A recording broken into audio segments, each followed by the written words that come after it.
ఏంటి మత మార్పిడి అనేది మీరు ఒప్పుకుంటున్నారా? మీరు మత మార్పిడి చేస్తున్నారని? పోనీ అది చెప్పండి, మత మార్పిడి చేస్తున్నారా మీరు?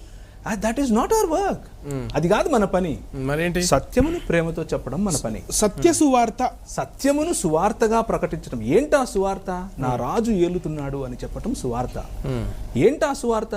నా రాజు ఈ ప్రపంచాన్ని తిరిగి సుభిక్షంగా చేయబోతున్నాడు, తిరిగి శాంతి సమాధానాలు, తిరిగి ఆయన యొక్క సన్నిధి రాబోతుంది, ఆయన సన్నిధి వచ్చేసింది, యేసుక్రీస్తునందు అది ఉంది అని చెప్పడం సువార్త. అంతేగాని ఏదో కొత్తదిదో చెప్తారేంది మీరు? ఏదో పుస్తకం చదివితే మారిపోయి ఎక్కడ ఏం మారుతారు? ఏంటి మారటం అంటే?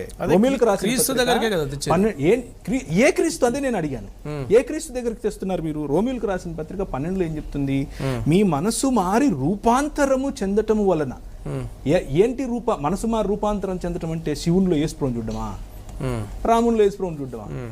ఏంటా అది? మత మార్పిడి అవసరమా నీకు అది?